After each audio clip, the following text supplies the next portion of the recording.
Hi, I'm Avi Melamed.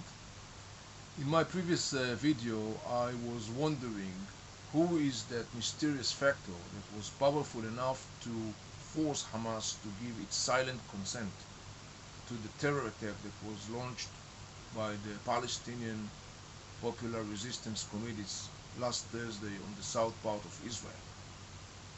Before I will answer that question, I would like, with your permission, to talk very shortly about two different aspects that relates to that terror attack. One is the organization itself, and the other one is the characteristics of the attack.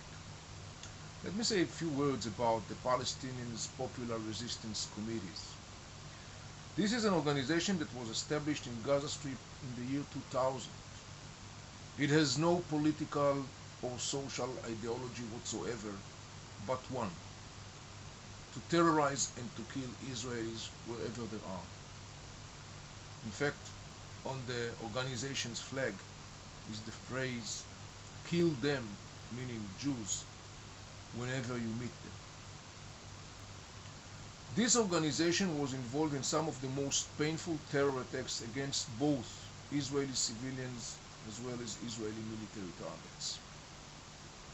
The organization was involved in the kidnapping of the Israeli soldier Gilad Shalit together with the Hamas in June 2006. The role model of that organization is the Iranian Shiite Lebanese factor called Hezbollah. The Hezbollah is not only source of inspiration, the Hezbollah is also the mentor of that organization, of course, under the open eye and guidance of the Iranian regime. The Iranian regime, on its part, provides popular resistance committees with the best weapon, equipment, funds that he obtains. The popular resistance committees is in fact a frame for different Palestinian terror activists. Some are coming from the far end of the radical Islam organizations in Gaza Strip. Some are coming from the totally opposite direction, from the left-wing terror Palestinian organizations that operates in Gaza Strip. In between, you could find people from the Fatah, from the Hamas, and other Palestinian organizations. Let us look at the characteristic of the terror attack that was launched and conducted last Thursday in the south part of Israel. The major characteristic is the fact that the major objective of that terror attack was to kill as much as possible Israelis. Spraying buses, civilian buses, with a gun, with an automatic gunfire, shooting anti-tanks rockets on buses has one and only one purpose, and that is to conduct a mass massacre of people. The death toll on the Israeli side as an outcome of that attack was 8 people. 6 out of the 8 were Israeli civilians.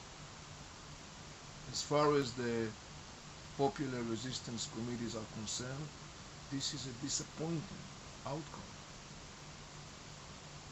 They were aiming much beyond that.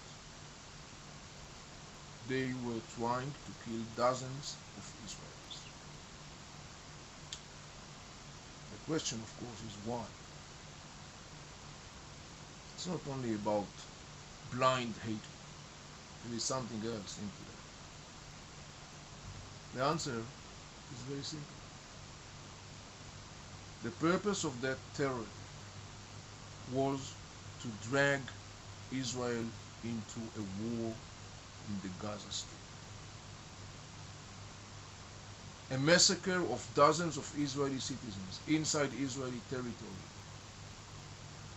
would leave Israel no other option but to retaliate in a massive way.